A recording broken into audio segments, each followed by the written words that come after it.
Bonjour à tous et bienvenue dans cette nouvelle entrevue. Nous sommes aujourd'hui avec Thibaut Kerlirzin et nous allons discuter de manière générale de la davocratie. Alors peut-être, comme vous le savez déjà, il est à l'origine de ce site internet davocratie.com qui retrace l'historique, mais aussi les projets en cours à travers multiples facettes. Donc on va parler de Greenpeace, il y a aussi le WWF, il y a aussi le VEF, World Economic Forum, il y a l'écocide, enfin il y a énormément de choses. Comme vous le verrez, tout est extrêmement connecté, c'est absolument intéressant. Alors bonjour Thibaut Kerlirzin, merci beaucoup d'avoir accepté mon invitation. Bonjour, merci pour l'invitation. Alors nous allons entrer dans le vif du sujet et si vous voulez bien, je vais juste donner une petite citation de notre ami Brzezinski. Le climat va devenir l'arme absolue pour mener des guerres secrètes, économiques ou militaires, avec un minimum de gens au courant, pour faire plier l'ennemi potentiel et l'obliger à accepter les exigences de l'Amérique. Donc ça, c'est Brzezinski dans son ouvrage Between Two Ages. Alors je ne sais pas si vous avez... J'imagine que vous avez dû lire certains ouvrages de Brzezinski pour vous attaquer justement à la question de la davocratie. Mais Non, j'ai vu peut-être... Chiquet il y a longtemps, mais c'est tout. D'accord. Et tout d'abord, peut-être, d'où vient le terme davocratie? Parce que pour les personnes qui nous écoutent, moi, j'ai commencé à aborder ce terme de la davocratie avec Renaud Camus, qui Ouais. lui aussi avait justement développé ce terme. Alors, c'est lui qui l'a développé, mais avec Gregor van der Recken. Donc, je ne suis pas seul pour Davocratie, celui qui fait toutes les panagrammes, les énormes cartographies que vous voyez en bas des articles. C'est Gregor van der Recken. Et on réfléchissait, puisqu'on avait fait il y a quelques années un site qui s'appelle Soros Connection ensemble, fin 2016, où on avait fait 25 articles sur les réseaux Soros. Donc, c'est avant que je sorte mon livre sur Soros, bien avant. Et on avait envie de faire un site autour du forum de Davos, qui ne soit pas centré que sur le forum de Davos, pas sur l'actualité, puisque c'est pas forcément ce qui nous intéressait le plus, mais c'était de reconstruire toute la toile d'araignée, en fait, de reconstituer le schéma global, le système. Et donc, on avait réfléchi à quel titre on pourrait choisir. Au début, on était parti sur suggestion de Grégor, qui avait des bonnes idées, sur We People. wepeople.org, c'est-à-dire que l'URL du forum de Davos, c'est WeForum. Donc ça peut être compris comme un petit clin d'œil, un petit jeu de mots. C'est pas World Economic Forum ou wef.org, c'est WeForum. Donc on pouvait le prendre comme we en anglais, nous, c'est-à-dire nous le forum, c'est-à-dire un peu comme l'élite d'Elysium, quoi, vraiment au-dessus, nous le forum. Et donc en réponse, on voulait faire We People, en montrant qu'on avait compris un petit peu là où ils voulaient en venir. Et en fin de compte, on a basculé sur le terme davocratie, sur suggestion de Grégor, qu'on trouve plus percutant. Mais c'est que par la suite qu'on a découvert que c'est Renaud Camus qui avait lancé le terme. D'ailleurs, quand il nous a fait une remarque par tweet, qu'on avait repris ça. Et c'est là qu'on s'est rendu compte. Je ne suis pas un lecteur de Renaud Camus, Grégor non plus, donc vraiment on était passé à côté. Et Renaud Camus donc, le définit comme le gouvernement de Davos par Davos et pour Davos. Moi, avec les recherches, globalement, je dirais que c'est en fait c'est le bras armé de l'ONU, pour le synthétiser comme ça. C'est le bras armé du programme de l'agenda 2030, du programme de l'ONU depuis des dizaines et des dizaines d'années. C'est comme ça que j'interprète en tout cas. Alors je vais juste montrer à l'écran justement à quoi ressemble justement cette incroyable toile d'araignée, où on voit vraiment toutes les connexions. C'est incroyable. D'ailleurs, ce serait le premier sujet. Le premier sujet, c'est l'écocide. Et moi, j'ai lu les 10 articles. Donc, c'est l'écocide en 10 chapitres, 10 articles différents. Ouais. Et on se rend compte à quel point, en fait, il y a du copinage, il y a du réseau, il y a des petites organisations, entre guillemets, notamment à Genève. Maintenant, le nom m'échappe, mais je l'ai envoyé justement à un de mes derniers invités, qui est une association à Genève, qui est financée par l'Université de Lausanne, qui est soutenue par divers cantons de manière officielle, pour justement améliorer la transition écologique. Alors, est-ce que vous pourriez peut-être expliquer déjà d'où vient le terme écocide, ce qu'il implique et fondamentalement quelles seront les conséquences de cet écocide? L'écocide déjà remonte aux années 70. C'est pas un terme qui à nouveau il a connu un regain d'intérêt depuis quelques années en raison d'un lobbying qui est accru. mais il remonte aux années 70, même en 1970, quand il y avait eu un sommet sur ces questions-là, et puis le terme était apparu pour parler de destruction environnementale qui était notamment causée par l'agent orange au Vietnam. Et petit à petit, de feuille de route en feuille de route, ça a été repris en 73 par quelqu'un qui s'appelle, un journaliste qui s'appelle Richard Falk. Ça a été repris dans un rapport qui s'appelle le rapport Whitaker dans les années 80. Ça a été repris par des proches de Maurice Strong, qui est le mentor de Klaus Schwab et qui est l'ancien secrétaire général adjoint de l'ONU, entre autres multiples fonctions. Et ça désigne alors ce qu'on appelle l'écophagie, c'est-à-dire une utilisation, une destruction des ressources qui fait qu'ensuite l'environnement exploité ou détruit ne pourra jamais se reconstituer, globalement. Voilà, c'est l'équivalent de l'homicide, mais comme le terme cide, quoi, le suffixe cide, mais c'est, on va dire, un équivalent de l'homicide, mais appliqué à des parcelles environnementales. On voit, il y a toujours les mêmes réseaux. Hein. Bon, ça va peut-être paraître cliché pour les personnes qui nous regardent, mais il y a toujours derrière Soros, la Bill et Melinda Foundation, la Rockefeller Foundation, aussi Greta Thunberg, qui est peut-être le pantin du VEF. Alors, comment toutes ces choses s'articulent entre elles pour justement aboutir à cet agenda 2030 et à son chapitre sur l'écologie?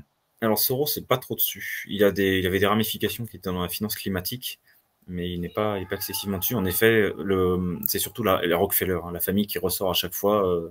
Il y a un livre qui avait publié, qui a fait traduire le cercle Aristote avec Pierre-Yves Rougeron. C'est sur les Rockefeller, maître du jeu, où il montre bien dedans tout ce qui a trait à l'écologie, où il y a les Rockefeller qui sont derrière. De mon côté, j'étais tombé sur des articles aussi des années 60, 70. Vous avez tout ce qui est le Club de Rome. Il y a un ancien proche de Maurice Strong que j'avais rencontré qui m'a dit que il était reconnu que Strong est un agent d'influence au service de la famille Rockefeller. Ils sont dans... je ne vais pas égrener les noms maintenant, on le fera peut-être durant l'émission, mais allez, on va prendre sur Greta Thunberg puisqu'elle est quand même médiatique. La personne qui a découvert Greta Thunberg s'appelle Ingmar Renzog. Ingmar Renzog, il fait partie d'une organisation qui s'appelle Global Utmaning, c'est Global Challenge, Utmaning c'est en suédois. Global Utmaning, qui est lié à l'ONU, dont la direction est liée au forum de Davos, et ce mec, Ingmar Renzog, a créé une organisation vous retrouver sur les réseaux sociaux, ils sont assez actifs, qui s'appelle We Don't Have Time, donc nous n'avons pas le temps. Et We Don't Have Time, encore là, pour les 50 ans du sommet de Stockholm de 72, donc ça s'appelait Stockholm plus 50, We Don't Have Time a géré ce qui s'appelle le Climate Hub, la plateforme climat de Stockholm plus 50. Et ils ont fait intervenir différentes personnes, ils ont fait intervenir notamment l'ONG qui s'appelle Stop Ecocide. Stop Ecocide a beaucoup de connexions avec, même incestueuses, hein. Il y a un article où j'en parle sur Davocratie avec Extinction Rebellion. Ils ont aussi des liens avec We Don't Have Time. Bon, on va rester on va mettre de côté Stop Ecocide pour le moment. Mais We Don't Have Time, vous regardez aussi au niveau du conseil d'administration, vous avez des gens qui sont liés à la Global Commons Alliance avec une initiative pour la Global Investing Impact Network ou quelque chose comme ça, c'est la plateforme mondiale de l'investissement, ce qu'on appelle l'investissement à impact positif, et qui a été créée sur impulsion de la fondation Rockefeller. Donc là encore, vous retrouvez les Rockefeller, avec le Stop Ecocide, vous retrouvez là les réseaux qui sont en faveur de l'écocide. L'écocide, ce qui a permis de servir de base, ce qui a permis de servir de tremplin à l'écocide, par exemple en France, la Convention citoyenne pour le climat, c'est un autre concept qui s'appelle les limites planétaires. Derrière les limites planétaires, le mec qui a mis ça en place s'appelle Johan Rockström. Vous le retrouvez à la Global Commons Alliance. Rockström, vous le retrouvez aussi en intervention au Parlement européen au mois de juin à la Green Week où il faisait l'ouverture avec Van der Leyen. Vous le trouvez aussi plus récemment en juillet en deuxième auteur d'un article qui fait la promotion de la nourriture à base d'insectes dans l'alimentation humaine. Donc en fait, voilà, j'essaie de mettre quelques noms juste pour montrer comment la toile, et encore, vous voyez, je m'y perds un peu, enfin je m'y perds pas trop, mais pour essayer de vous articuler tous les noms, on voit qu'il y a des choses qui se recoupent en permanence, qui paraissent éloignées, c'est-à-dire la bouffe des insectes, les 9 limites planétaires, l'écocide, ensuite le passe carbone, la Global Commons Alliance, la Rockefeller Foundation, Stop Ecocide, Greta Thunberg, Ingmar Renzog, We Don't Have Time.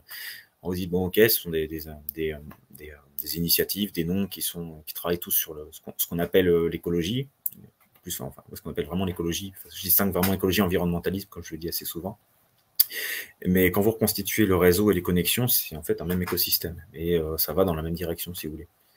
C'est-à-dire que des fois, on a l'impression, on dit, ouais, on est en train de faire reculer l'agenda. Non, non, en fait, vous ne faites rien reculer du tout. Vos pétitions, ils s'en foutent, vos manifs, ils s'en foutent. Ça avance d'autre côté. Et quand vous regardez au niveau de l'Union européenne, par exemple, puisque je travaille dessus, ça avance, ça s'accélère même. Ils sont sur une accélération. Là, il y a eu un sommet de mi-parcours au niveau de l'ONU à New York.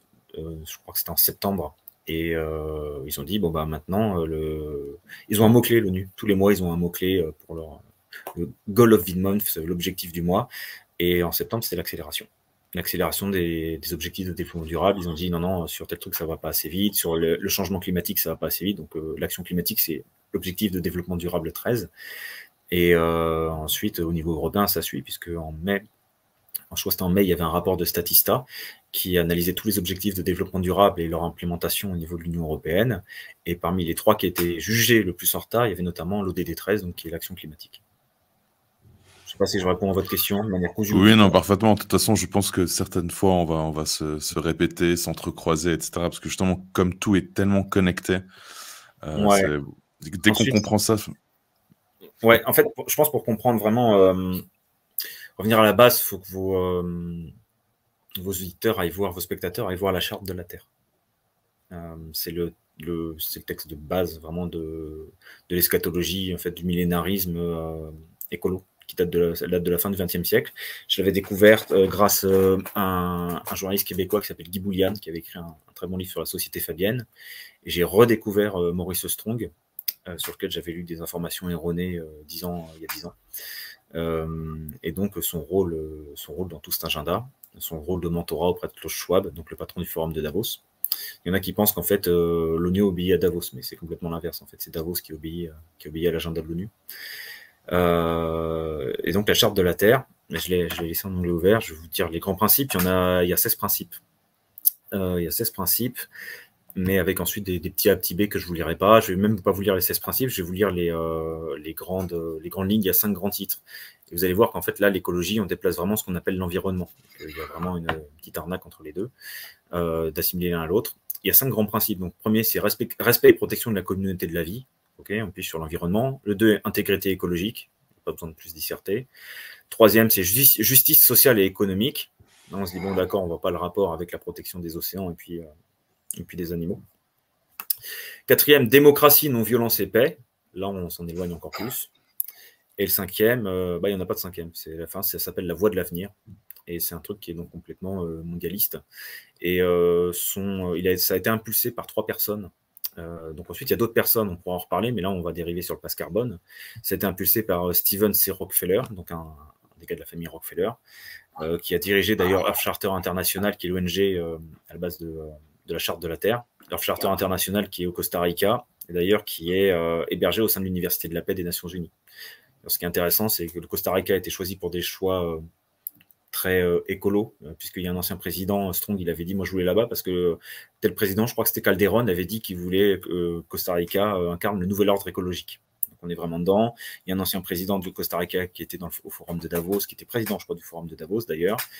C'est un pays aussi qui est totalement soumis aux États-Unis. Ils n'ont plus d'armée, je crois que c'est les États-Unis qui le protègent. C'est un des pays qui n'a plus d'armée, exactement. Donc voilà, et la charte de la Terre, donc vous avez Stephen C. Rockefeller, vous aviez Mikhail Gorbatchev, qui est probablement une des pires ordures dans ce domaine-là, et vous aviez Maurice Strong. Voilà. Et Maurice Strong avait déclaré qu'il voulait que ça soit comme là, je vous enverrai les sources, que ça soit comme les 10 commandements et puis comme la Déclaration universelle des droits de l'homme. Il a dit, j'ai écrit un texte, enfin je suis à la base d'un texte, on va dire, c'est pas philosophique, c'était pas le terme qu'il employait, mais défaut de mémoire, je vais le dire comme ça, qui est la charte de la Terre, et ses principes d'action, c'était l'agenda 21, donc le prédécesseur de l'agenda 2030. Donc si vous voulez comprendre l'agenda 2030 et ce qui nous attend, vous avez les objectifs de développement durable, mais vous avez surtout le côté religieux qui est dans la charte de la Terre, sachant que cette charte de la Terre a été mise par la suite dans une arche de l'espoir qui singeait complètement l'arche d'alliance. On avait fait un entretien là-dessus avec Grégor sur son site Noach, et on parlait pas mal de l'arche de l'espoir.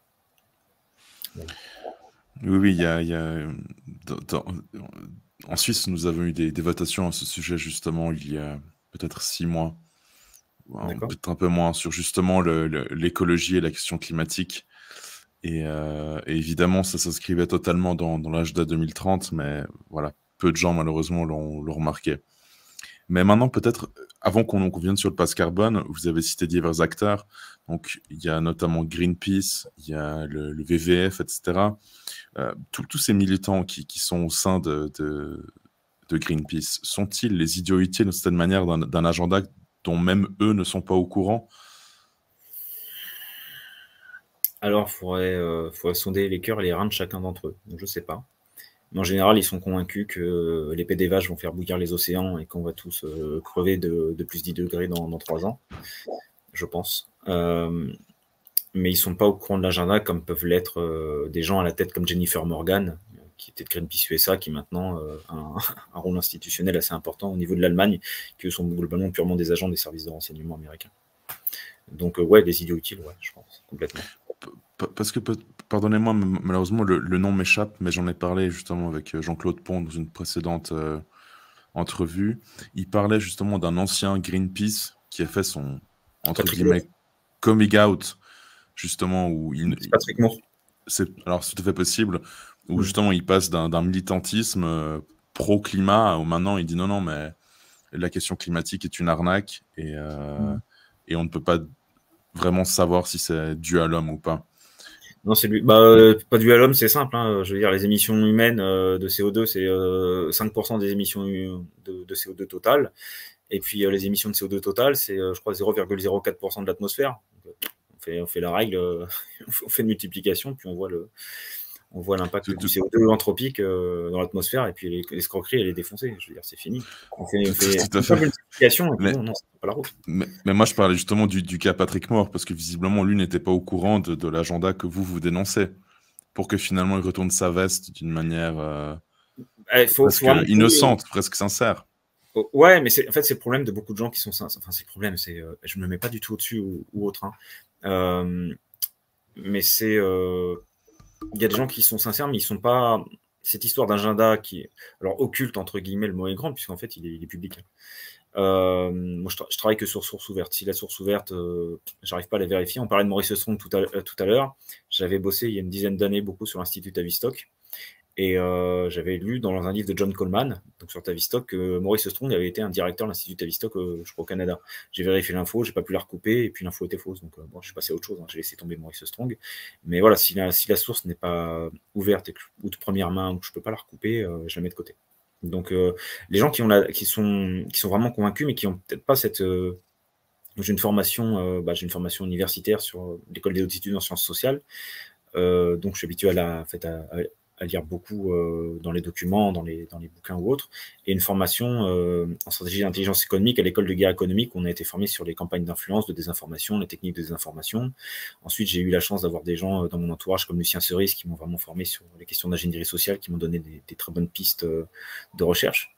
Mais sans ça, peut-être que j'aurais jamais eu l'occasion l'initiative de faire fouiller jusque-là. Donc, on peut pas partout, et dans la culture de Patrick Moore est plus tout jeune non plus, et pour lui, ce qu'il appelle chercher de l'information, à son époque, c'était peut-être pas la même manière qu'on est aujourd'hui. Comme moi, je serais sûrement obsolète dans quelques années par rapport à des journaux qui arriveront et qui auront si je me reforme pas entre-temps, si je m'actualise pas, mais par rapport à des journaux qui auront des techniques qui seront beaucoup plus dynamiques. Et moi, ma méthode de recherche de l'information ne sera pas forcément celle qui sera la leur. Donc, Patrick Moore peut pas tout savoir non plus à ce niveau-là.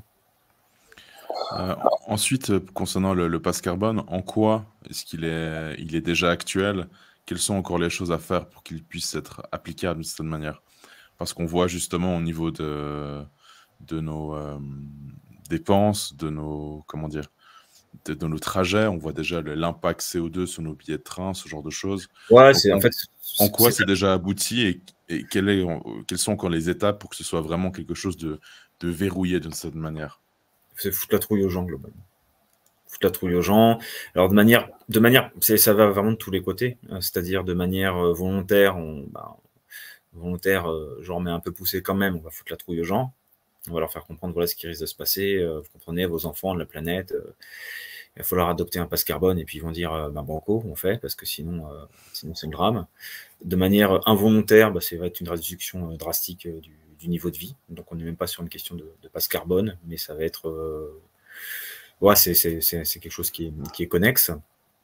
Ensuite, il y a ce qu'on appelle l'attribution de quotas carbone individuels, et c'est là que je reviens à la Charte de la Terre, puisque une des personnes qui a fait partie de la Charte de la Terre, et là on va aller sur le côté suisse un peu, un des membres européens de la Commission de la Charte de la Terre, c'était Pierre Calam, et Pierre Calam est le président d'honneur de la fondation Charles-Léopold Meyer pour le progrès de l'homme, je crois, qui est une fondation donc de Suisse, et qui est très liée au réseau Soros. Et Calam a écrit un document en faveur des quotas carbone individuels, en disant c'est une opportunité pour les gueux. Ouais, j'adapte les termes. C'est une opportunité pour les gueux parce qu'ils pourront vendre leur quota carbone aux riches. Bon, globalement, donc ça leur permettra d'avoir plus d'argent et d'être moins pauvres. C'est un peu le propos. Et en fait, nommément, les gens qui ont créé une coalition qui s'appelle la Coalition contre Carbone, dont on parle sur Davocratie, se sont explicitement inspirés de ce livret de Pierre Calam, qui est d'ailleurs disponible sur le site de la Coalition contre Carbone. À côté, vous avez des gens comme Yves Cochet, qui sont des fous furieux, en fait, des catastrophistes fous furieux, et qui sont en faveur d'une carte carbone. Ils en ont parlé sur l'Institut Momentum, donc l'Institut d'Yves Cochet, et l'Institut Momentum est lui-même financé par la Fondation Charles-Léopold Meyer. Donc là, je ne sais pas, peut-être vous avez déjà dit la question, mais il y aura visiblement déjà des marchés parallèles pour justement vendre et acheter son il y aura carbone. Des marchés parallèles. Et il y a des choses aussi qui se font. Alors ouais, il y a des marchés parallèles. Là, j'étais sur le côté, on va dire, économique, organisation sociale, sociétale, ingénierie sociale. En côté institutionnel, il y a l'Europe, qui a l'Union européenne, qui a déjà développé des plateformes, et c'est là qu'encore une fois tout se recoupe. Il y a une plateforme qui s'appelle Know, donc connaître SDGs, donc Sustainable Development Goals, en anglais des objectifs de développement durable. Et sur cette plateforme, ils mettent en avant aussi les quotas carbone. Ils ne parlent pas de passe carbone, mais ils mettent en avant tout ce qui est quota carbone, calcul, enfin pas quota carbone tant que tel, je dis une bêtise, mais le calcul des émissions carbone, des émissions de CO2 et autres, etc. Ils ont 2 ou 3 plateformes pour faire ça, et d'ailleurs, un des critères pour analyser ça, dans une de leurs plateformes, c'est les fameuses limites planétaires, qui sont, dont on parlera peut-être après, mais qui sont liées directement à l'écocide, puisque ce que je vous ai dit tout à l'heure, c'est que l'écocide a pris pour base les limites planétaires dans la Convention citoyenne pour le climat. Donc en fait, ça tourne en boucle. C'est une espèce d'écosystème où voilà, on arrive à un truc, et forcément, ça renvoie à un autre qui est apparemment décousu, mais qui est en fait complètement lié. Donc vous avez le niveau institutionnel, vous avez ensuite le niveau, on va dire, faussement société civile, puisque ces gens représentent personne.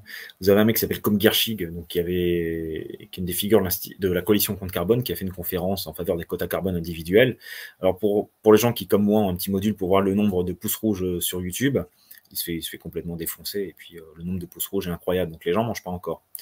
Mais ensuite, vous avez, en termes d'opinion publique, ce qu'il va falloir, c'est mobiliser des gens comme Jean-Marc Jancovici, qu'on essaie de prendre comme une autorité, moi je dirais une autorité spirituelle, religieuse, prophétique, et qui va...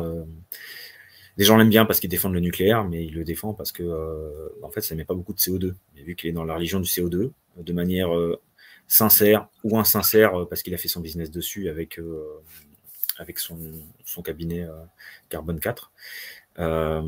Puis un think tank qui s'appelle The Shift Project à côté. Vous avez cette figure médiatique qui est mise en avant. Donc peut-être maintenant un peu moins, mais il y a quand même une grosse offensive qui a été faite en novembre dernier avec un documentaire mytho de BFM TV pour essayer d'inquiéter au max les gens. Et d'ailleurs, le scénario de ce documentaire a été coécrit par une personne qui est une des responsables du think tank The Shift Project de Jancovici. Il y a aussi le Suisse Bertrand Piccard, je ne sais pas si vous connaissez aussi, qui est aussi une des figures, en tout cas en Suisse et en Europe, de l'énergie solaire avec son projet Solar Impulse. Ouais, j'ai pas bossé dessus, mais Solar Impulse me parle, et le nom de Bertrand Piccard me parle beaucoup aussi. J'ai oublié aussi. J'ai oublié, excusez-moi, mais je risque d'oublier avant, mais Jancovici avec un ou deux autres de Carbone 4, mémoire me joue des tours, et d'autres personnalités aussi importantes siègent au Conseil pour le climat en France. Pour revenir à Picard, enfin, justement, ils ont fait un débat ensemble, je crois, pour Figaro, pour le Figaro avec Jean Covici sur la question du climat.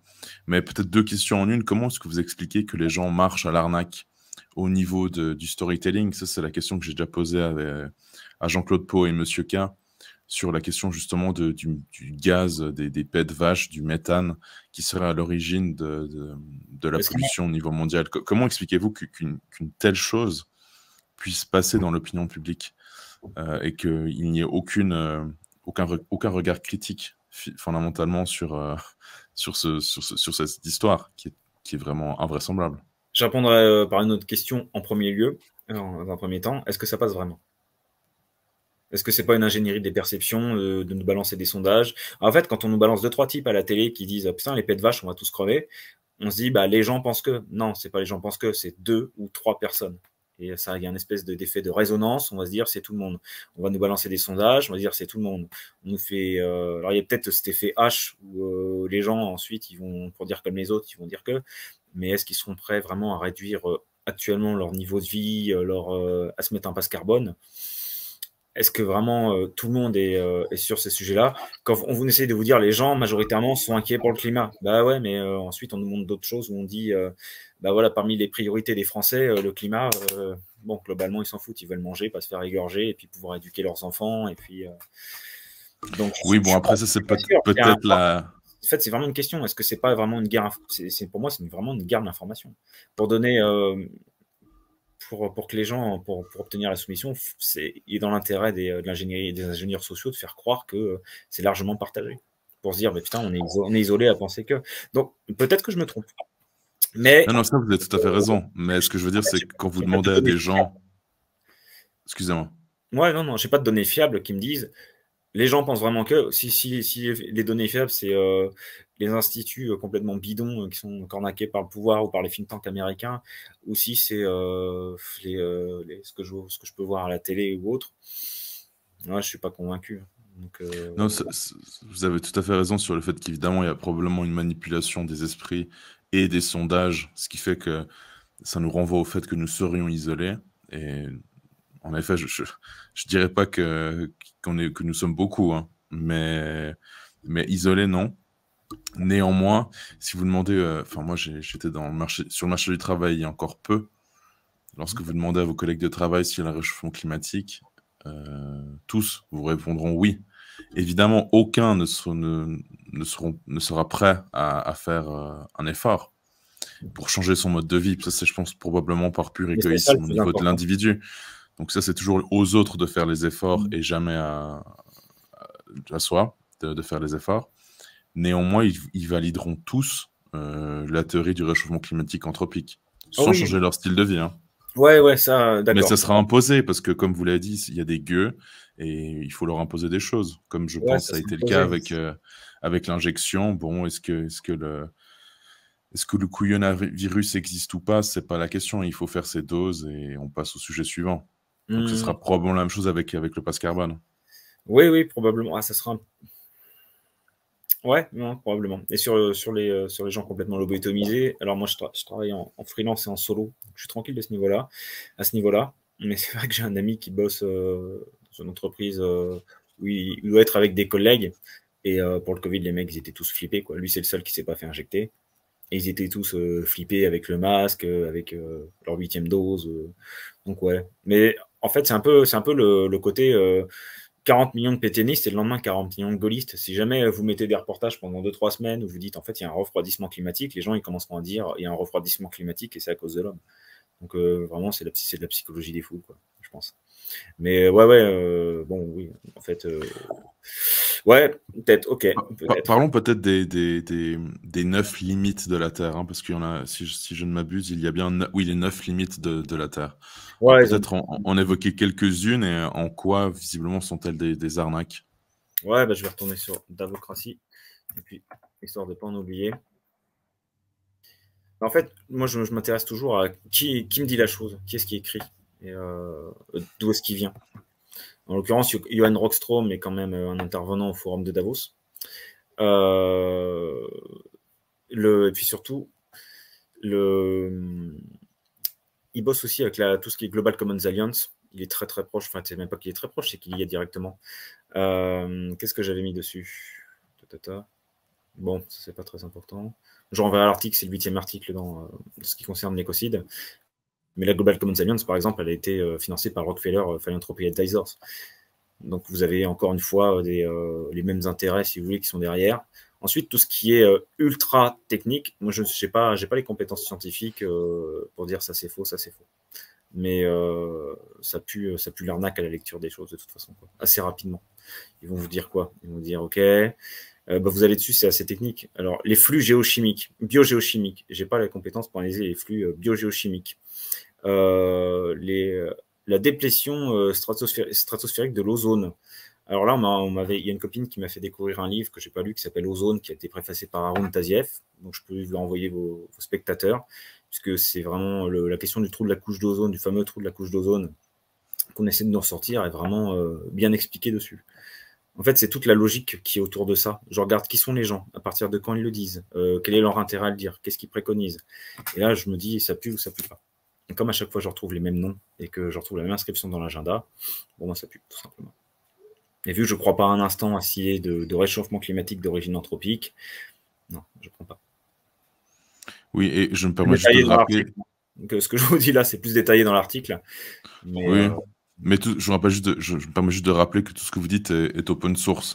Donc moi, je mettrai les sources que vous me donnez dans la description pour que les gens puissent aller voir. Ouais. Je mettrai évidemment le site davocracy.com dans la description. Mais peut-être un autre point pour qu'on comprenne, parce que... Excusez-moi, juste avant que j'oublie, il y a 9 lignes planétaires, mais maintenant, ils sont passés aussi à autre chose. C'est ce qu'ils appellent les Earth System Boundaries. Je vais vous dire comment ça s'appelle. Mais c'est voilà, les limites du système Terre. Et ça, c'est sorti, c'est assez récent, c'est sorti dans un article de Nature. C'est un article de Nature du 31 mai 2023, donc qui est vraiment très récent. Et en fait, c'est encore une fois, c'est Johan Rockström et puis toute son équipe qui ont étendu le concept. Et ils sont allés encore plus loin pour en fait demander un petit peu plus de contraintes. Donc je vous renverrai pareil, puisqu'ils parlent dedans de justice. Ils disent voilà, la justice fait partie des ESB, donc Earth System Boundaries, le nouveau concept. Et ces 3 éléments constitutifs comprennent la justice intergénérationnelle, la justice intragénérationnelle, mais aussi justice interespèce et stabilité du système Terre. Donc là, on quitte quand même complètement l'aspect environnemental pour se diriger vers des systèmes de gouvernance et de contraintes. Voilà, c'est le genre de choses qui montrent que pour moi, ça pue. Voilà. Peut-être pourriez vous donner peut-être 1 ou 2 limites de la Terre parmi ces 9. Ouais. Il y a le changement climatique déjà. Ils ont mis le changement climatique. L'utilisation de l'eau douce. Donc ça, c'est fresh water use, l'utilisation de l'eau douce. Ce qui est intéressant, puisque ça fait partie aussi de tout ce qui est le business de conservation-restauration, sur lequel on ira peut-être après. Mais c'est pareil, parler de tout ce qui est utilisation d'eau douce sans remettre en cause tout ce qui est le système qui fait la richesse de tous les gens de Davos. C'est-à-dire, par exemple, ils sont à fond sur la 4e révolution industrielle promue par Schwab, par exemple, va utiliser énormément de ressources technologiques. Mais pour obtenir des matériaux technologiques, vous avez besoin d'utiliser beaucoup d'eau, notamment, pour tel circuit, pour tel truc, pour d'autres choses. C'est pareil, vous avez besoin de massacrer les fonds marins pour vous approprier des matériaux qui vont servir. Donc, ils mettent par exemple cette limite qui n'est pas encore dépassée, selon ce qu'ils disent.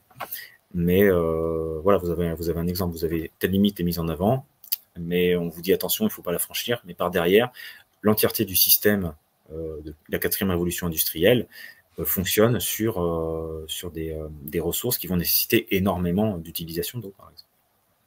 Douce notamment. Est-ce que les entreprises comme Coca, Nestlé, Evian, par exemple, sont aussi les alliés de ce genre d'entreprise pour la privatisation de l'eau à terme? Bon, Coca, il y avait eu des choses comme ça. Alors Nestlé, privatisation de l'eau, c'est vrai qu'ils étaient chauds. Ils avaient dit ensuite, non, c'est pas ce qu'on avait voulu dire, mais comme quoi l'eau ne devrait pas être un bien commun. Coca, il faut voir un peu ce qu'ils font au Mexique. Ils ont asséché je crois que c'est au Mexique, ils ont asséché je sais plus si c'était des puits ou des rivières ou autres, mais un village qui s'était retrouvé bien embêté, puisqu'ils avaient utilisé toute l'eau douce, en fin de compte, pour leurs produits.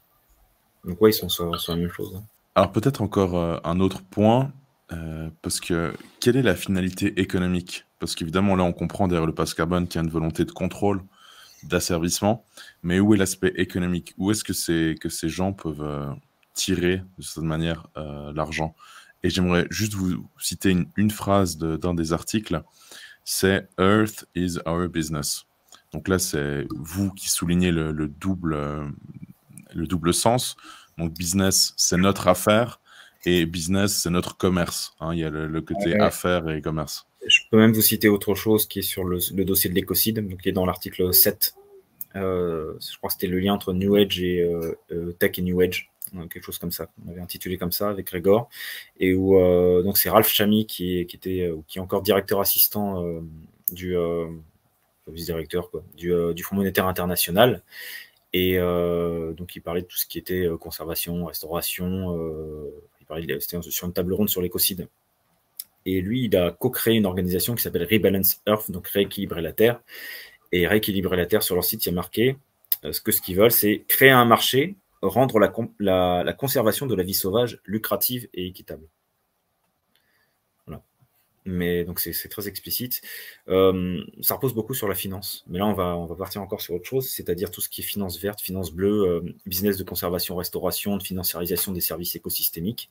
Donc, qui est quelque chose qu'ils ont essayé de développer depuis, notamment avec les congrès internationaux sur le wilderness depuis plusieurs dizaines d'années, et qui a été formalisé de manière officielle en 97 dans un article de Nature par quelqu'un qui s'appelle Robert Costanza, qui est intervenu d'ailleurs au Parlement européen en juin, me semble-t-il, en mai ou en juin, en mai. Pour un rapport qui s'appelle Beyond Growth, une conférence qui s'appelle Beyond Growth, donc au-delà de la croissance, qui était en rapport avec Limits to Growth du Club de Rome de 72. Et Costanza, il avait réussi, entre guillemets, à évaluer combien valent les services écosystémiques terrestres, c'est-à-dire combien ça rapporte en tourisme, en nourriture, en santé, il y avait d'autres critères. Et à partir de là, ils disent, voilà, on peut dire, tel biome, telle partie de la Terre, ça cote tant, ça vaut tant. Les récifs coralliens, c'est pour ça qu'il y a beaucoup de pipeaux sur les récifs coralliens, sur soi-disant le blanchissement à cause de l'activité humaine.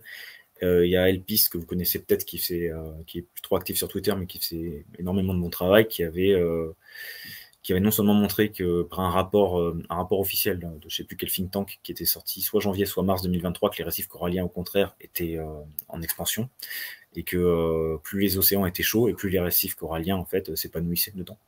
Et lui, il parlait du rôle, notamment, je crois, des ultraviolets dans le blanchissement. Donc, c'est pas l'activité humaine, on n'est pas sur la même chose.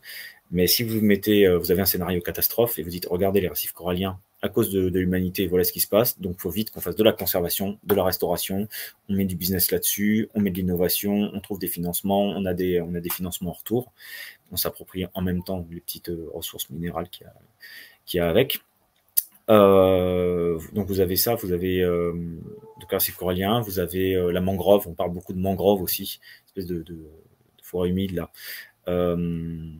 Et ce sont les deux ceux qui cotent le plus, hein, la mangrove et puis les récifs coralliens. Vous avez un article que je pourrais vous envoyer en source aussi qui montre un hectare de ça vaut tant. Un hectare de ça vaut tant. Et en 2014, Costanza a actualisé son travail à partir de données de 2011, et il a réévalué à plusieurs trillions, donc des milliers de milliards de dollars, la totalité des services écosystémiques. Donc maintenant, on appelle ça les services de la nature rendus à l'homme, quelque chose comme ça. Voilà, vous avez une idée de combien ça vous fait en termes de finances. Vous avez ensuite l'objectif de développer toujours plus. Je sais qu'au forum de Davos je crois que c'était 2022, il y avait une table ronde qui était dédiée au carbone bleu. Ils essayaient de libérer, de dire bon, faut trouver des marchés, des débouchés pour le carbone bleu, donc carbone marin quoi. Et ils cherchaient absolument à débloquer des fonds là-dessus. Voilà, vous avez une idée. Bleu. Ouais, carbone bleu. Vous avez une idée au niveau économique de ce que ça peut représenter. Ouais, l'océan capte le carbone. Donc ensuite, là, c'est l'intérêt du pipeau du réchauffement climatique. Vous dites, c'est ce que m'a appris notamment Yann Giron, vers lequel je vous renvoie. C'est probablement c'est le meilleur mondial dans le domaine. Si vous mettez en avant le pipeau du réchauffement climatique, Bon, ça c'est pas Yann qui le dit, ça c'est moi. Mais il me dit, si jamais vous privatisez une partie des océans, ce qui est de plus en plus à la mode avec les aires marines protégées, vous allez sur un site qui s'appelle Protected Planet, je crois, et je vérifierai si c'est bien ça, et il cartographie toutes les zones, les aires marines protégées du monde. Je crois qu'il y en a plus de 130 millions, un truc comme ça, si ma mémoire est bonne. J'espère que je ne me trompe pas, mais il y en a plusieurs dizaines de millions en tout cas. Et voilà, imaginez, vous dites, bah voilà, il y a réchauffement climatique, les océans capturent le carbone, donc ils aspirent, donc ils contribuent à lutter contre le réchauffement climatique. Et ben moi, si j'ai une partie de tel océan, bah, je contribue à la lutte contre le réchauffement climatique, bah, ça cote tant sur les marchés financiers. Ensuite, vous en avez d'autres qui privatisent des zones où il y a des poissons. Donc vous aidez, vous dites, bah, s'il y a de la perte de biodiversité, puisque on nous fait toute une histoire sur la perte de biodiversité, sur la surpêche et tout ça, c'est à la fois faux, c'est à la fois vrai, mais donc faux aussi. Et vous dites, voilà, moi j'ai une zone, et ben, je prends soin de tel socle de poissons. Et si ce sont des poissons qui se renouvellent vite, par exemple, bah, vous renouvelez vite cette biodiversité-là, et donc ça vaut plus cher. Votre partie a plus de valeur. Voilà, vous voyez un petit peu comment tous ces marchés peuvent se développer avec des choses comme ça. Est-ce qu'il y a un quelconque lien avec, par exemple, le score ESG, qui a été mis en avant par BlackRock, notamment? Ouais, bah en fait, ça fait partie du même schéma. Mais encore une fois, ce sont de diverses spirales sur la toile d'araignée, quoi. L'ESG, oui, les critères environnementaux, sociaux et de gouvernance, c'est lié à plein d'autres choses, mais ça en fait partie. Tout ce qui est transition énergétique ou genre projet dit innovant en faveur du climat ou autre, oui. De toute façon, dès qu'il y a de la finance, vous avez BlackRock et vous avez Vanguard. Peut-être on pourrait parler justement d'autres acteurs, notamment Greenpeace, WWF. Je sais que vous avez beaucoup étudié justement ces questions, notamment WWF avec le panda, qui n'est pas justement un logo anodin, contrairement à ce qu'on pourrait penser, puisque le panda n'est pas forcément un animal très gentil. Oh, Et même derrière se cacherait un crâne. Il me semble que c'est ce que vous avez aussi développé. Ouais, il y a plusieurs. Ouais, en tout cas, tel que je le vois aujourd'hui, ça me fait penser à un crâne. Ouais. Ça me fait penser à un crâne. Pas que moi d'ailleurs. Ensuite, il y a tout ce qui est. Il y en a qui sont plus sur les analyses de réseaux pédocriminels et qui disent que ça correspond aussi à autre chose. Mais là, c'est extérieur à mon sujet, donc j'entrerai pas dedans. Mais non, c'est pas un animal qui est gentil. Ensuite, il y en a qui m'ont répondu oui, mais non, ils ont dit, ils ont raconté que ils ont pris le panda parce qu'ils avaient vu tel panda et puis que c'était trop mignon et que c'était un symbole de. Je dis oui, mais ils te racontent ce qu'ils veulent. Et puis le prince Philippe était philanthrope tant qu'on y est, quoi. Bon, mais non, je pense que c'est pas anodin. C'est encore une fois, c'est vraiment se cacher sans se cacher, quoi. Et quand vous regardez les profils des gens à la base du WWF, vous avez quand même Julian Huxley qui était un eugéniste forcené, vous avez le prince Philippe, vous avez vu Godfrey Rockefeller, donc encore un mec de la famille Rockefeller, vous avez tout un tas de gens comme ça. Ce sont des profils qui sont quand même éminemment foireux du point de vue humain. Et le WWF est globalement tout dans tous les plus gros coups de lobbying au niveau européen, par exemple, vous l'avez trouvé dans les opérations les campagnes de lobbying qui ont été le plus reprises. Il y avait la Commission européenne a développé une boîte à outils pour reconnaître quand des campagnes sont pilotées. Et donc il fonctionne avec des arbres à mots tiens, on retrouve dans des lettres différentes les mêmes éléments de langage. Ils arrivent à reconstituer et puis ils arrivent à voir, tiens, ça vient de telle ONG ou tel acteur. Et le WWF était en tête dans les deux plus grosses campagnes européennes. Il y en avait une sur l'eau, me semble-t-il, et une sur je crois que c'était sur la forêt, si ma mémoire est bonne. Et donc le WWF aussi, son bureau européen reste un des bureaux qui est le plus influent en termes de nombre de meetings auprès des fonctionnaires de la Commission. Celui qui est au-dessus, alors je ne me rappelle plus qui est au-dessus, je ne sais plus si c'est le Bureau européen de l'environnement ou autre, mais ce qui est au-dessus du WWF, en tout cas, est une coalition d'ONG. Tandis que le WWF, en tant qu'acteur seul, est celui qui, dans certains portefeuilles, a le plus d'influence auprès de la Commission européenne. Ils ont, je crois même qu'ils avaient une page dédiée, ça commence à être un peu loin dans ma mémoire. J'avais fait un rapport sur l'influence législative des ONG, je crois le passer pour vos spectateurs et vous donner la page où j'en parle, comme ça ira plus vite pour eux.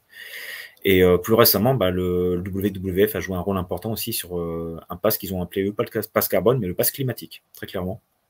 C'était pour l'élection présidentielle française. Et dedans, donc c'est pareil, c'est comme le coup du panda. C'est-à-dire que ce qui est affiché, en fait, derrière, ce n'est pas du tout la même chose. Puisqu'ils avaient dit, le résumé de ce rapport, ils disaient non, mais ça ne s'appliquera pas aux citoyens, on veut que ce soit les décideurs politiques qui sont obligés de respecter telle obligation, avant de mettre en place une politique. C'était ça, en fait, ce pass climatique. Et quand vous lisez la 50aine de pages qui constituent le rapport, ils vous disent qu'ils veulent donner plus de poids au Conseil pour le climat, où il y a Jean Covici, mais aussi d'autres personnes comme Tubiana, qui est présidente de la Fondation européenne pour le climat, qui est financée par des acteurs extra-européens, en fait, extra-communautaires. Et ils vous disent plein d'autres choses. Ils disent que ça ne pèsera pas sur la vie des citoyens, mais en fait, ils veulent faire peser des contraintes sur les entreprises, genre de plus de 250 salariés, avoir qu'ils aient tel bilan, qu'ils soient obligés de respecter tel truc, ils insistent ensuite sur la question des aires marines protégées, ils insistent sur tout un tas de choses qui va en fait profondément impacter la vie des gens. Alors que sur le résumé exécutif, ils disent non, mais ça ne va pas concerner les gens, soyez tranquilles. Et c'est tout le contraire quand vous lisez ce rapport sur le pass climatique. Je vous le mettrai en lien, mais je l'ai mis, je crois, on l'a mis sur Davocratie. Je crois qu'on est à consacrer 3 articles d'ailleurs sur la question du pass. C'est toujours de toute façon les mêmes arnaques, notamment là, on en parlait avant de commencer l'enregistrement, mais la Suisse met en place justement sa monnaie numérique. Et elle précise bien que ça ne concernera que des grandes banques, notamment, je crois, la Banque cantonale de Zurich, etc., pour des projets pilotes. Donc là, c'est toujours la première étape avant de faire accepter ça à la population. Et on a aussi une votation en Suisse sur le fait de l'imposition minimale de 15% pour les grandes entreprises. Donc là, on voit bien derrière la volonté de standardiser les taxations. Et encore une fois, quel est l'argument? Ça ne concernera que les grandes entreprises. Mais on sait très bien que ce qui se cache derrière, c'est ensuite l'application pour les masses. Mais peut-être pour revenir à ce que vous évoquez, le pass climatique, typiquement, ne s'appliquera pas à des grands groupes comme LVMH ou au groupe du CAC 40. Parce que vous parlez du fait que ce sera seulement pour les entreprises de plus de 250 employés, avec un bilan précis, etc.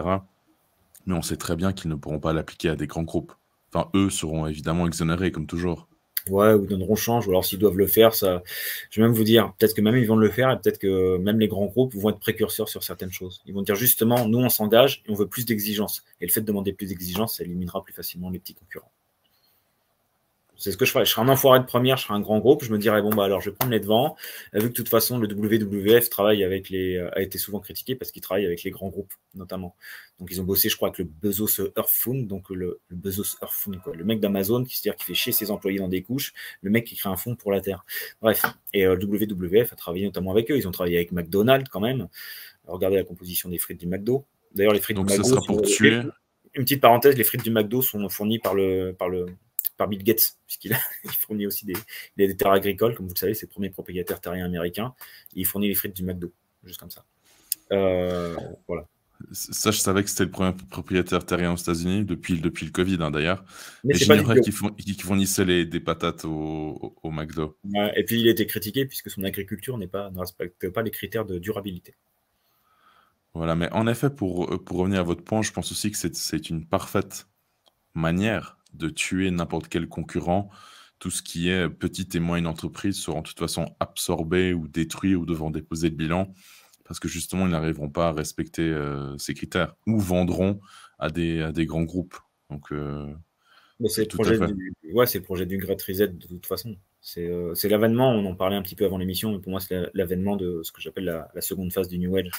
C'est-à-dire que le nouvel âge, c'est pas baiser comme des hippies en fumant dans l'herbe à Woodstock, quoi. C'est un régime totalitaire, c'est l'aboutissement du projet cybernétique. Peut-être pas tel que l'avait voulu Norbert Wiener, mais avec un contrôle total, un risque d'incertitude qui est réduit complètement à zéro, et avec des masses réduites complètement en esclavage, quoi. Et ça en fait partie, un appauvrissement total. Il peut pas y avoir trop d'élus parce que sinon il faut partager le gâteau.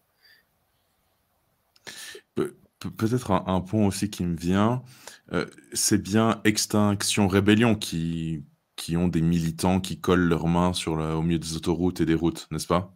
Il me semble que c'est les soulèvements de la Terre qui font ça. D'accord. Je m'y perds, peut-être. Mais finalement, quelle est la stratégie, d'un point de vue d'ingénierie sociale, d'avoir ce type de militants par rapport à l'opinion publique? Alors évidemment, peut-être d'un côté, on a l'aspect de l'urgence climatique, Ouais, mais c'est d'un ça. autre côté, on a quand même malgré tout une population en fait qui prend les militants et qui les balance, enfin qui les tire, qui les jette. Enfin, il y a quand même une détestation profonde de ce type de personnes. En Suisse, on a encore eu un cas pendant les élections, je crois, cantonales, à Genève, où un militant est venu coller sa main sur un plateau à la télévision. Je ne sais pas si vous avez vu cet extrait. Et Moi, finalement, j'ai loupé ce moment. il Je a... loupe beaucoup de moments de grande télé, hélas. Mais, je le verrai avec plaisir. Je vais être méchant, mais j'espère qu'il n'a pas pu se décoller la main. Ils sont barjots. En fait, ces gens-là sont la branche radicale du forum de Davos. Et c'est pour se dire, regardez, la jeunesse demande à ce qu'on aille plus loin. La jeunesse demande à ce qu'on accélère. La jeunesse est inquiète. C'était quoi? Qu'est-ce qu'ils appellent ça? L'éco-anxiété ou le stress j'adore le stress climatique. Tous ces termes. On peut dire la jeunesse a peur des pets de vache. Voilà. La jeunesse a peur des rots de moutons. Il faut aller plus vite. L'agenda 2030, vite, en fait, c'est un moyen de légitimer, de dire, mais voilà, on pense aux générations futures, et les générations futures demandent que. Oui, je comprends bien par rapport aussi notamment à la fenêtre d'Overton, c'est-à-dire que on pousse tellement loin dans l'aberration que tout ce qui est avant est accepté. Ouais, ouais. Donc ça, je suis tout à fait d'accord, mais néanmoins, il y a quand même des personnes qui commencent vraiment à être extrêmement agressifs et violents à l'égard de ces militants.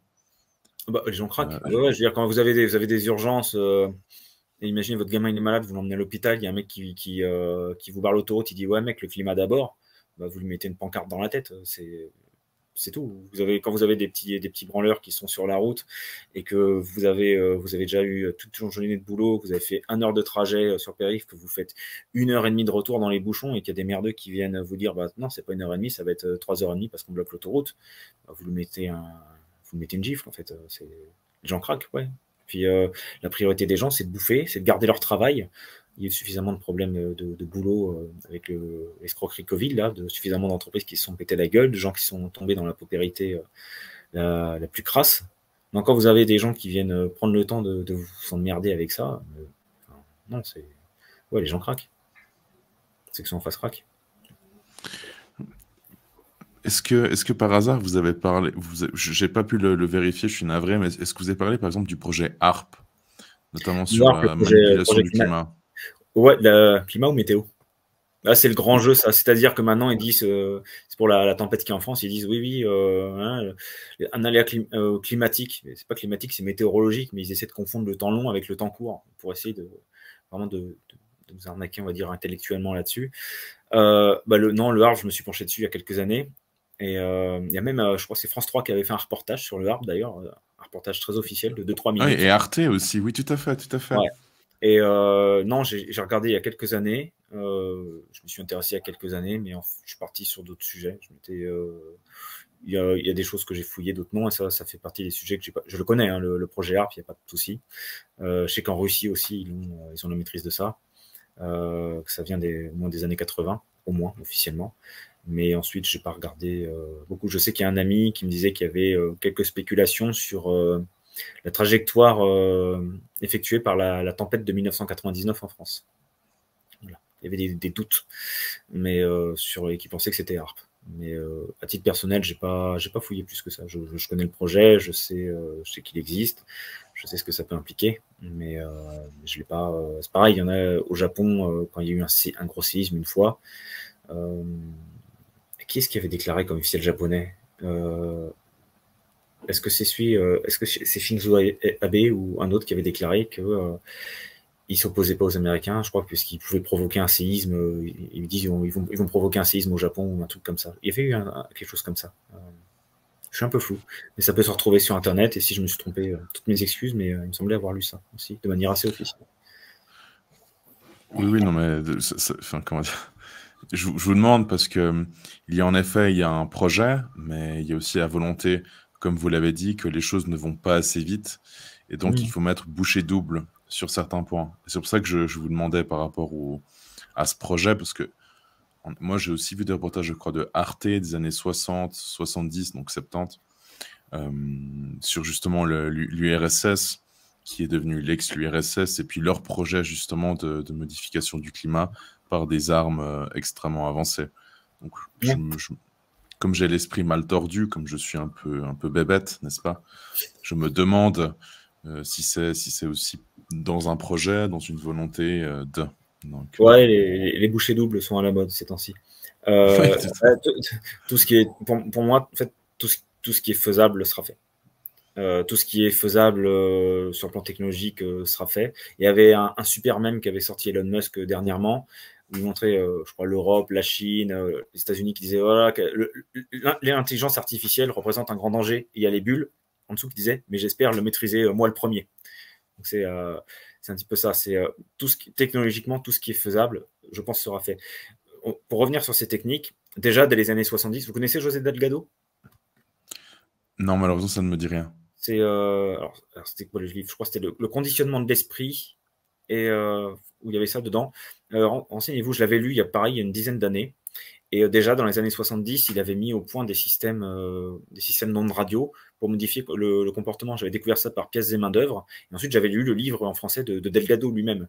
Et dans Pièces et main-d'œuvre, il y a des vidéos sur YouTube. Hein. Vous tapez José Delgado, vous allez trouver des trucs intéressants. C'est la maison d'édition Pièces et main-d'œuvre, n'est-ce pas? C'est le collectif. Non, c'était le collectif. Je crois que c'est négatif, la maison d'édition. L'échappée, peut-être l'échappée. Mais le collectif s'appelle Pièces des main-d'œuvre. Et il parlait justement de Delgado. Et comme exemple, il parlait par exemple Delgado avait reçu une fois quelqu'un en consultation. Et la personne a fermé le poing, mais contre sa volonté. Et elle n'a pas réussi à le rouvrir. Et elle a dit à Delgado, bah, apparemment vos ondes radio sont plus fortes que ma volonté. Parce que par les ondes radio, le mec ne pouvait pas rouvrir son poing. Il a fait venir une violoniste qui avait joué donc du violon harmonieusement. Delgado lui a envoyé des ondes radio, elle a commencé à s'énerver, elle a cassé son propre violon. Et il y a une vidéo qui circule sur YouTube où vous le voyez aussi, vous voyez un taureau en pleine charge. Et tout d'un coup, il s'arrête, il se détourne parce qu'il a reçu des ondes radio. Et on est dans les années 70. Donc imaginez 50 ans plus tard ce que ça peut donner en termes d'armes. Je renvoie sinon vers Neuroesclave. Neuroesclave, il y a pas mal de choses qui sont expliquées là-dedans. Donc, écrit par Marco Della et Paolo Lucioni.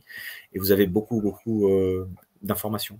Mais ouais, toutes ces armes en fait d'ondes radio, en fait, par ondes radio, par contrôle de l'électricité, surtout depuis les travaux de Tesla, ont été poussées à fond. Je crois que c'est Vladimir Volkov qui rapportait déjà. Je crois que c'est lui qui rapportait des cas de cancer qu'il y avait eu dans une ambassade, me semble-t-il, américaine, parce que les soviétiques avaient disposé tout autour de l'ambassade plein de dispositifs émetteurs d'ondes radio. Et donc, ça croisait de partout et il y a eu un nombre de cancers pas possible dans l'ambassade. C'est une des applications parmi d'autres, mais tout ce qui se fait par les ondes radio ou tout ce qui est hypersonique, subsonique ou autre, ouais, c'est au point depuis très très longtemps. Et officiellement, hein. Vous regardez même, vous allez sur les bases de données des brevets, vous trouvez un paquet de trucs. Oui, je renvoie encore nos personnes qui nous écoutent à la description où je veux mettre vraiment toutes les sources aussi que vous m'enverrez, tous les points, pour vraiment, parce qu'il est vrai que ce type de sujet, beaucoup de personnes malheureusement pensent qu'on est sur Conspi Magazine et que vous tirez ce genre d'informations de votre chapeau un peu de manière aléatoire, mais non, c'est très sourcé et très sérieux. Oui, excusez-moi, allez-y. Non, en fait, c'est accusation de Conspi, ça me glisse de l'eau ça me glisse dessus comme de l'eau sur la plume d'un canard. Je m'en fous complètement. Je travaille qu'en source ouverte. Et en général des sources de première main. Ensuite, moi, quelqu'un qui me dit ouais, Conspi, je parle même pas avec lui. Je dis, va te prendre ta 8e dose et puis va te priver de faire des enfants pour pas niquer la planète et puis voilà, c'est tout. Oui, non, mais ça, nous sommes d'accord, mais je me remets juste de le rappeler parce que ce serait dommage que des auditeurs passent à côté de ce genre d'informations, justement parce que vous savez, des fois, le réveil est trop dur. Hein. Vous savez, des fois, le réveil est brutal. Moi, j'ai vécu une conférence, je me permets de le dire, de Stanislas Berton sur les Smart Cities. Peut-être que c'est un point où vous avez des choses à dire sur les Smart Cities, donc ville de 15 minutes. Ouais, et cette personne travaillait dans une commune en Suisse, dans une ville en Suisse, où justement il s'intéressait à la question justement de tout ce qui était urbanisation, etc. Bref, je ne vais pas aller dans plus de détails, mais la personne s'est levée au milieu de la conférence et a dit ouvertement vous êtes un Trumpiste, ce qui n'avait absolument rien à voir avec la conversation. Et ce que vous dites, et vous dites n'importe quoi, etc. Puis là, presque de manière vraiment en respirant très fort, on a beaucoup de colère et vraiment des bouffées de chaleur, comme s'il apprenait des choses, vous voyez? Donc, il faut, je pense, prier pour ces gens et essayer un peu de les accompagner pour pas que le réveil soit trop brutal. Parce que je pense que je sais que c'est de l'eau qui vous tombe sur vos plumes de canard, mais néanmoins, les gens qui tombent sur le site internet d'avocratie.com, c'est des douches froides. Je pense que c'est pas évident pour tout le monde de se rendre compte de tout ce qui se cache derrière et qui sont déjà dans les tuyaux, comme vous l'avez dit précédemment. Ouais, en fait, je me rends pas. Vu que j'ai né dans le guidon, quand je le fais, en fait, je me rends pas compte. Il y a des choses, c'est vrai qu'on écrit qui me semblent assez naturelles. Et des fois, j'en discute, les gens ils tombent des nues. Et puis, c'est des formations professionnelles. C'est que je suis forcé d'aller chercher ça, donc ça devient naturel et assez facile, entre guillemets. Donc, je serais incapable de dire si ce qu'on met sur Davocratie, ça provoque un réveil doux ou un réveil brutal, en fait. Je pense que ça dépend des articles. Mais oui, ensuite, il faut s'adapter. Mais peut-être que cette personne qui a suffoqué comme ça est en colère. Puis, il a fallu quelques jours pour qu'elle décante.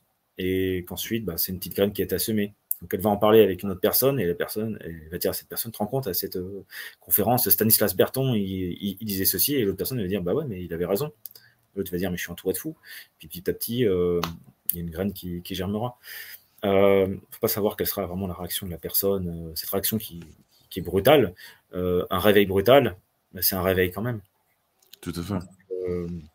Voilà. Non, puis dire la vérité, c'est ce qui manque dans tout. Elle est restée ou elle est partie, la personne? Elle est partie. Elle est partie? C'était vraiment très, très brutal. D'accord, ok. Elle n'est pas revenue, Mais bon, voilà, comme dit, mais en effet, des fois, je me dis, bon, ça peut être brutal et il faut malgré tout aider ces gens pour les convaincre. Oui, mais c'est sûr qu'il y a divers degrés de réveil selon les personnes.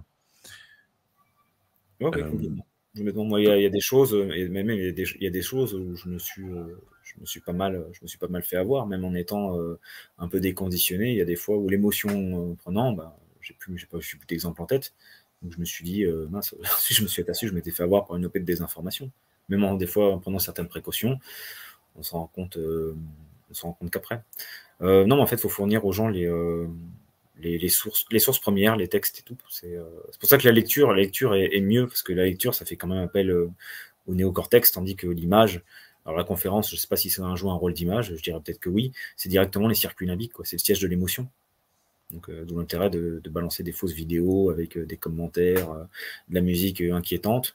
Mais si vous lisez quelque chose et que vous avez en plus les sources, c'est dur, mais vous êtes quand même assis seul devant votre texte. Donc, vous pouvez assimiler de manière plus lente aussi, et de manière peut-être un peu moins brutale. Une vidéo. Est-ce qu'il y a un lien, par exemple, entre Gavi, entre des entreprises qui sont justement dans la santé, etc., et la question de l'écologie? Est-ce qu'il y a un lien entre les deux? Est-ce que ces deux s'aident sur certains projets, sur certaines choses qui font qui seraient encore plus reliés? Parce que si je remets votre grande cette map qui est extrêmement intéressante, on voit comme les choses en fait sont fondamentalement toutes liées les unes entre elles. Est-ce qu'il y a par exemple un autre point qui est peut-être choquant au niveau de toutes ces connexions qu'on pourrait encore aborder afin de comprendre de manière globale la davocratie? Quand je vous disais que la davocratie, pour moi, c'est le bras armé de l'ONU. L'ONU, c'est le néo-malthusianisme. Donc le lien avec l'écologie est fait, si vous voulez, entre tout ce qui est... parce que derrière, vous avez le côté vaccination. Alors, je ne sais pas ce que je peux dire sur les vaccins pour que ça ne saute pas sur YouTube. Mais on peut dire que c'est très très bien et qu'il faut en faire beaucoup. Voilà, carrément. Donc on va dire ça, même si j'en pense pas un mot. Et le lien avec l'écologie, ça va être la question de la santé, tout simplement. Parce qu'on veut dire, on veut des gens qui sont en bonne santé, on veut lutter contre les pandémies. Lutter contre les pandémies, ça suppose de faire des vaccins. On veut lutter contre les zoonoses, donc il va falloir faire des vaccins. D'ailleurs, on repart sur autre chose, je reviens dessus après, mais la promotion des insectes aussi. Je vais revenir dessus après. La promotion des insectes, c'est aussi fait, dont je parlais tout à l'heure de Johan Rockström, qui était deuxième auteur d'un article de promotion sur les insectes. Et il parlait aussi de manger des insectes de plus en plus, limiter la viande animale pour limiter les pandémies et les zoonoses. Là, vous avez un lien qui est direct. D'ailleurs, je permets juste cette petite peut-être incise, mais je pense que vous l'avez vu, mais maintenant, il n'est plus obligatoire pour les fabricants d'alimentation de montrer s'il y a ou pas de la farine d'insectes, par exemple. Ouais, moi j'ai vu Et je passer. sais que bon, moi, je mange pas ce genre de choses, mais les chocobons de Kinder, donc vous savez, les petits œufs chocobons, Ouais. contiennent de la farine d'insectes. Mais il y a 9 farines d'insectes différentes qui sont autorisées là, au niveau européen. Il y a les textes sont disponibles, évidemment. Virginie Jouron avait tweeté il y a quelques mois. Je crois que ça remonte à juillet, mais il y a plusieurs farines de verre qui ont été légalisées au niveau européen. Voilà. En attendant les autres. Puisque je vous parlais d'insectes, je vais revenir sur le lien vaccin écologie si vous voulez. Mais déjà, on va même terminer dessus en fait rapidement. Gavi, ça a été fondé par le gouvernement norvégien et la fondation Gates, qui sont tous les deux très proches, au forum de Davos en 2000. Donc voilà, je pense que ça peut expédier la question. Sur les insectes, ce que j'ai vu au niveau dans l'article qui était écrit, et on va revenir encore en même chose puisque l'article bon ça je vais pas aller trop loin là-dedans. En plus, ma mémoire fait peut-être défaut, mais l'article a été écrit et financé par le programme Horizon 2020 et un consortium qui s'appelle Suzin Chain. Et donc Suzin Chain est financé par Horizon 2020 et leur site aussi. Et Suzin Chain, ça veut dire Sustainable Insect Chain, donc une chaîne logistique durable pour les insectes. Et dessus, ils disent bien qu'eux, ils veulent mettre, je crois, jusqu'à 20% de... alors 10 ou 20%, parce qu'il y a un coup, c'est consommation animale, et un autre consommation humaine. Mais 10 ou 20% à vérifier, je vous renverrai le lien, de consommation d'insectes dans l'alimentation humaine. Voilà. Et ce consortium regroupe 35 acteurs économiques quand même. Il y a aussi un autre point, c'est que les insectes sont beaucoup plus nocifs, n'est-ce pas? Même, je dirais, toxiques. Je ne sais pas si vous avez vu cela. J'ai vu passer cela, malheureusement, je le cite de tête, donc pardonnez mon manque de précision. Mais en effet, j'ai vu passer un article, je crois, sur Twitter, qui montrait la nocivité des farines d'insectes et leur toxicité. Comme quoi, finalement, ce n'était pas des aliments si sains que ça, et que c'était évidemment à bannir et à ne pas consommer du tout. Ouais, c'est comme les champignons, ça dépend. Hein. Mais ensuite, il y en a en effet qui contiennent. Alors, je sais plus ce que ça contient. Mais, je crois que ça peut se trouver dans des articles assez aisément. Mais il y avait un composé en effet qui est particulièrement dangereux parmi les insectes qui avaient été sélectionnés et qui était en effet dangereux pour la santé. De toute façon, il y a non, fondamentalement, l'essentiel, c'est de la merde. Même si vous voulez comparer, on dit c'est moins dangereux que la consommation animale. On va prendre un exemple, puisque moi j'ai un proche qui a quand même une affection de longue durée. On utilise beaucoup de bouillon de poulet. Parce que la magie du bouillon de poulet, c'est que avec tous les nutriments, les sels minéraux que ça comprend, ça répare la paroi intestinale. Donc ça permet de lutter contre ce qu'on appelle la porosité intestinale, ce qu'on trouve dans des affections comme l'autisme, par exemple. Ça permet, je vous enverrai des captures d'écran de ce que ça permet, mais il y a un nombre de minéraux qui sont dans le bouillon de poulet qui sont tout simplement incroyables. Ça aide à la solidité des os, ça aide pour un meilleur sommeil, ça aide pour guérir de maladies. Le bouillon de poulet, c'est magique. Vous n'allez jamais faire un bouillon d'insectes. Jamais. Vous n'allez jamais extraire des minéraux qui contiennent tous ces minéraux magiques, en fait, que vous trouvez dans le bouillon de poulet. Avec les insectes, vous ne ferez jamais ça. Vous ne réparerez jamais un intestin poreux avec du bouillon d'insectes. Vous n'aurez jamais un paquet de sels minéraux avec du bouillon d'insectes. Vous n'allez pas solidifier vos os avec du bouillon d'insectes. Ça n'a aucun sens. Donc déjà, l'argument est foireux, comme quoi c'est meilleur que les animaux. Non, pas du tout. Oui, d'où leur volonté de nous l'imposer aussi coûte que coûte. Il n'y a pas de glycine, il n'y a pas de collagène, il n'y a pas toutes ces choses qui sont dans le bouillon de poulet qui font énormément de bien à l'organisme. Donc, les fameux bouillons de grand-mère qui étaient si bons pour la santé, dans les insectes, il n'y a pas quoi. Donc cet argument est foireux dès le départ. Et peut-être quelles sont les prochaines étapes, parce que je sais que c'est par l'agenda 2030. Évidemment, c'est jusqu'en 2030. Mais là, nous arrivons à la fin de l'année 2023. Quel est peut-être qu'est-ce que les gens doivent attendre de l'année 2024 et 2025 d'un point de vue d'écologie, mais aussi point de vue de l'agenda?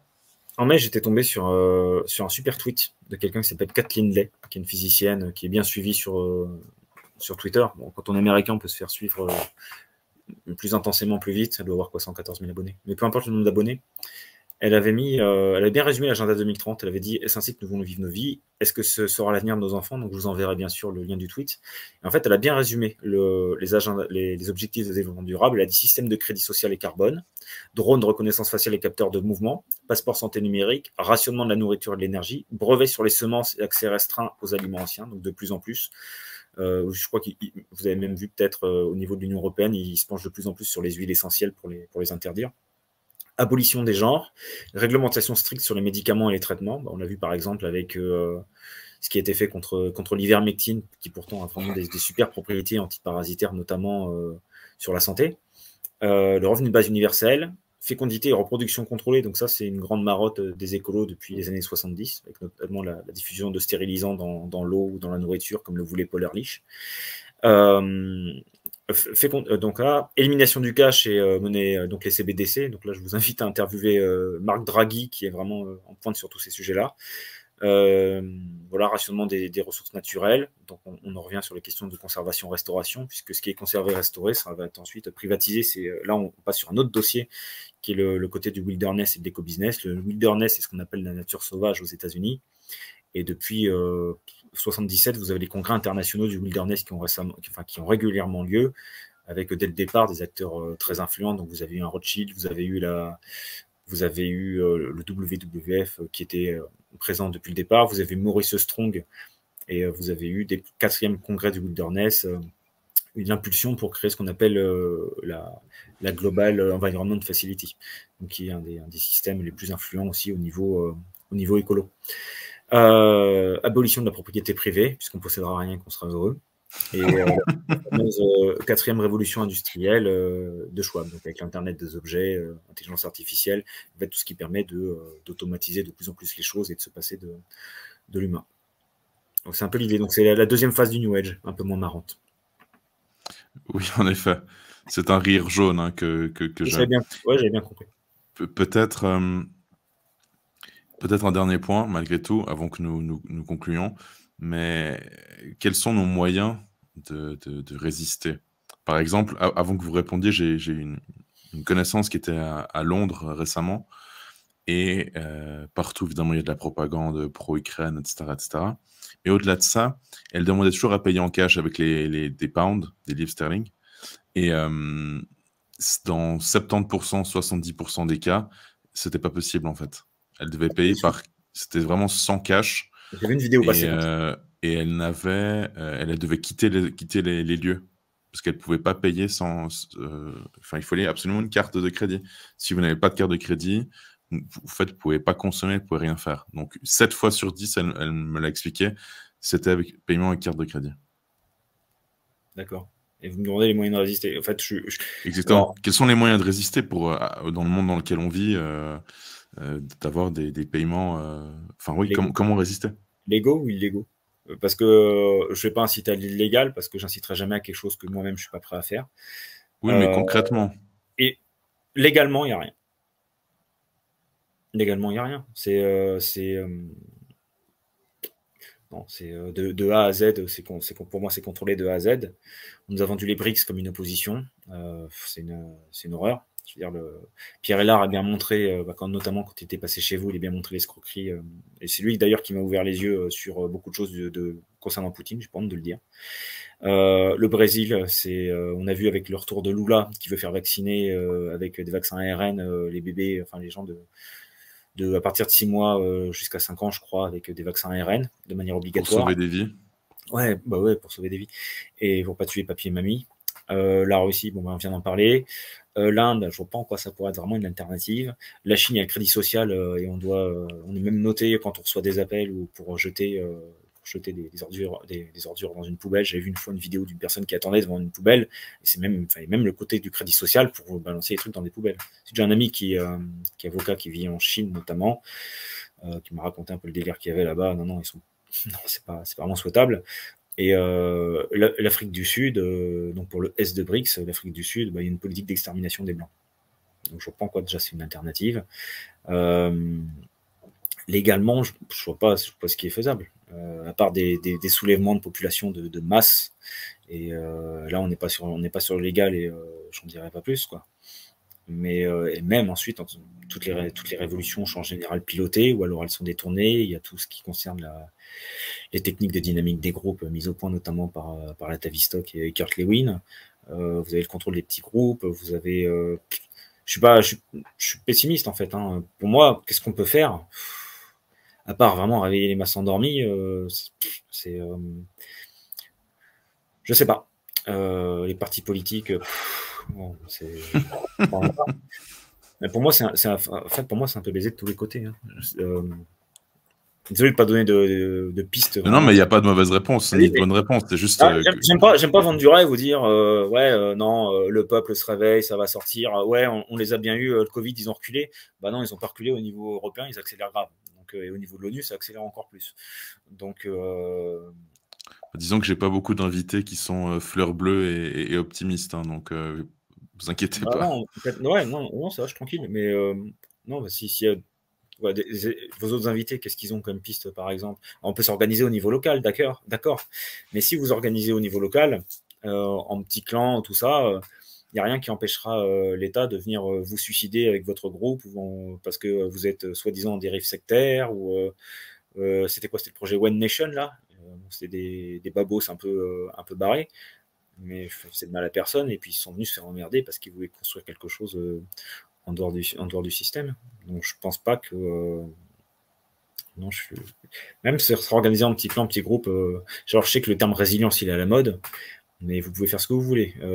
Vous organiser avec des groupes électrogènes, avec de la bouffe, avec ça. À partir du moment où l'État ils ont décidé de se mettre sur votre peau, ils se mettront sur votre peau. Donc, je suis assez pessimiste. Il faudrait peut-être que des coups de pression pour faire comprendre, quel que soit le parti politique, que non, je vais faire le mec qui croit aux élections, j'y crois pas. Mais qu'au niveau politique, ils prennent conscience de certaines choses, mais pour des raisons qui m'appartiennent, je suis très très pessimiste aussi de ce côté-là. D'accord. Bah écoutez, merci malgré tout pour cette note de fin pessimiste. Ouais. Ensuite, le modèle qu'ils veulent nous mettre en place, anthropologiquement, c'est pas viable. Je veux dire, Bien sûr. le projet cybernétique est un délire total. C'est l'empire du mensonge aussi. Ouais, mais le mensonge de toute façon finira par s'écrouler. Ensuite, est-ce qu'on va le voir de notre vivant? Non. Il y a des moments dans l'histoire où il y a des mecs qui ont dit bon maintenant ça suffit, qui ont réussi à regrouper des gens et à botter des culs. Mais nous, notre génération, par exemple, on a été quand même habitué à un certain confort, on a été conditionné à pas mal de choses.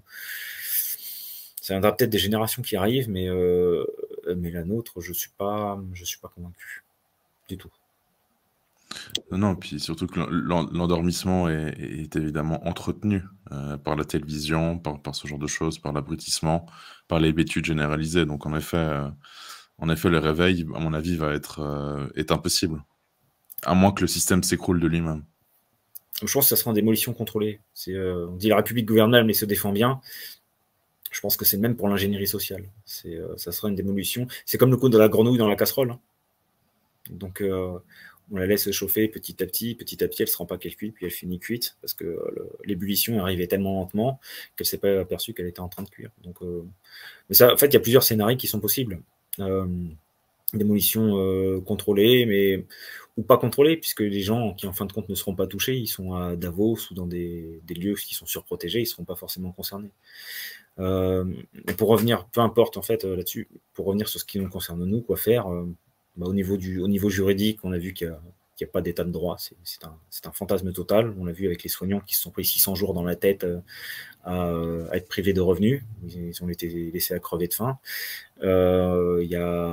Toutes les règles de droit ont été bafouées en France au niveau du Conseil d'État, du Conseil constitutionnel, mais de manière incroyable. Ils ont mis des injections expérimentales, ils ont forcé. Enfin, je veux dire, on verra ça dans un film, on se dira putain, j'aimerais pas y être. Ben ouais. Mais donc le côté légal, ça, il n'y aura rien. Même si ça serait du côté légal et qu'il y a des procès concernant le Rhume 19. le prochain coup qu'ils nous mettront dans la tête, il y aura aussi un effet de sidération. Il y aura sûrement quelque chose de un peu plus balèze, peut-être. Et puis, il y aura un nouvel effet de sidération engendré. Et puis, des nouvelles règles qui seront mises. Et puis, les gens qui refusent d'obtempérer, on fera comme avec les gilets jaunes, on leur tirera dans les yeux. Voilà. Enfin, moi, c'est l'analyse froide que j'en ai.